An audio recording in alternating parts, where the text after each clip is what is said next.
Ça a commencé 2 jours après notre mariage. La première nuit était parfaite. On a ri, joué, et on s'est enlacés jusqu'à ce que le sommeil nous emporte. On s'est réveillés en souriant, comme si le paradis nous avait rendu visite. Mais la deuxième nuit, quelque chose était différent. Je l'ai attendu dans le lit, jusqu'à m'endormir. Ce que je ne savais pas, c'est qu'il n'est jamais venu se coucher. Il a passé toute la nuit dans la salle de bain. Le lendemain matin, je me suis réveillé seul. Le soleil perçait doucement à travers les rideaux. J'ai bâillé. Je me suis étiré, m'attendant à le voir à mes côtés. Mais il n'était pas là. Juste à ce moment-là, il est sorti de la salle de bain, déjà habillé. « Tu es déjà levé ?» ai-je dit en me frottant les yeux. Il a souri. « Oui, j'ai une réunion d'affaires ce matin. »« Oh, je suis désolé. Je me suis endormi tôt. Je n'ai même pas remarqué quand tu es venu te coucher. » ai-je répondu. Il a ajusté sa montre et dit calmement. « J'étais au téléphone. Je ne voulais pas te déranger. » J'ai souri. « C'est gentil. Mais la prochaine fois, viens quand même te coucher. » Il m'a embrassé sur le front sans rien ajouter. Mais cette prochaine fois n'est jamais venue.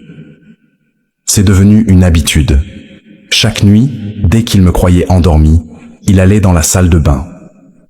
Je me réveillais à 2 heures, parfois 3 heures du matin. Je tendais la main vers lui, mais le lit était vide. Au début, je me disais qu'il allait juste aux toilettes ou qu'il s'était endormi sur le canapé. Mais un soir, je me suis réveillé brusquement au milieu de la nuit. J'ai tendu la main, le lit était encore vide. Je suis sorti du lit, j'ai marché doucement vers le salon. Personne. Puis, en revenant vers la chambre, j'ai vu une lueur passer sous la porte de la salle de bain. Je me suis approché et j'ai frappé doucement.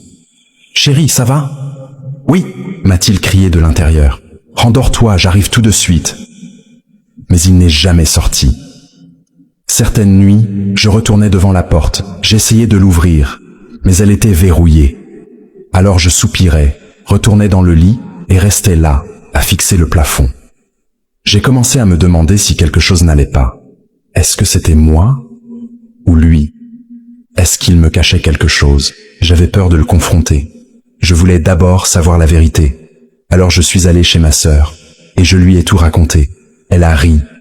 Peut-être qu'il fait des appels vidéo en cachette. J'ai secoué la tête. Non, des appels toute la nuit. Non, ce n'est pas ça.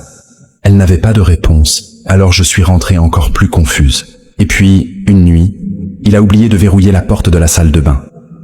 Au bout d'un moment, je me suis levé. J'ai marché tout doucement vers la porte. Je l'ai poussée délicatement. Et ce que j'ai vu m'a choqué. Abonnez-vous et activez la cloche pour la suite. Merci d'avoir écouté.